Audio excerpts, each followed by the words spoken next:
in a country that was built on a protest. You say to protest is wrong because you spoke out of turn, because you spoke up for people who are marginalized. You spoke up for children who won't ever be able to speak again. This is not about expelling us as individuals. This is your attempt. This is your attempt. This is your attempt to expel the voice of the people from the people's house. That was Tennessee Democratic Representatives Justin J. Pearson and Justin Jones before they were expelled from the Republican-controlled legislature on Thursday for participating in a gun control protest on the State House floor last week. Justin J. Pearson joins us now. Representative Pearson, thank you for joining us.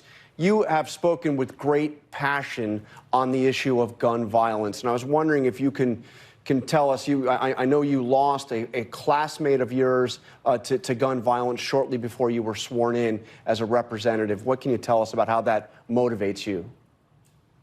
Yes, Larry Thorne was a classmate I graduated with from Mitchell High School here in Memphis, Tennessee. Larry was an extraordinary person, a great administrator in schools, worked with kids all the time, and the mourning and grief we still feel and experience today because we still haven't found out who killed Larry. But we do know that it was gun violence that killed Larry. We do know that in Nashville, just over a week ago, there was a shooting where 6 people were killed, 3 children at 9 years old and 3 adults who were working at the school. This has catalyzed the conversation about the need to end gun violence in our communities and to realize that, yes, it is in schools and that's something that we need to deal with, but it is also in our communities. And that's because there's been a proliferation of guns and also a proliferation of laws in Republican-led, majority-led legislatures like here in Tennessee that continue to have negative consequences for our communities. This state passed a permitless carry law. Over 2,000 cars have gotten broken into in our city, in our county. The reason why? Because people are looking for guns. Murders are up 44% relative to this point last year in our city. There are real consequences to the decisions of people in power, and those consequences are disproportionately hurting our community in District 86, which I have the great fortune of representing. The expulsion left your constituents obviously now without a representative in the State House.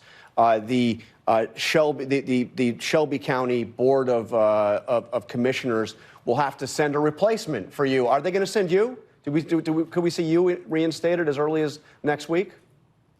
Yeah, I do hope to continue to serve District 86 in the reappointment. And if there is a special election, I would definitely run in that special election because our voters have been disenfranchised. This is one of the greatest tactics of voter disenfranchisement and voter oppression that I have ever witnessed. It is not only unprecedented, it is historical in nature. It's a historical abuse of power by Cameron Sexton and the supermajority Republican legislature who would rather expel our voices and try to expel our people's voices from the people's house rather than address the issue of gun violence and the need for real gun safety reform legislation that could prevent people from dying in the first place. But District 86 and our community and District 52 as well, Representative Jones' community, wants to see us to serve them and to speak up and to speak out when people like Cameron Sexton and the Republican leadership would rather be silent or silence Democrats and progressive voices. Well, your voice has certainly grown since this. We saw both you and Justin Jones, Gloria Johnson, having a video call with President Biden. Obviously, you had the vice president come in to see you as well.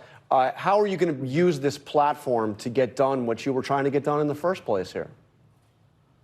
Yes, we can never forget that it was tragedy that has brought us to this moment. But it was 6 lives that were lost in addition to the shooter in Nashville at the Covenant School, who has catalyzed this conversation and this need for change in our state.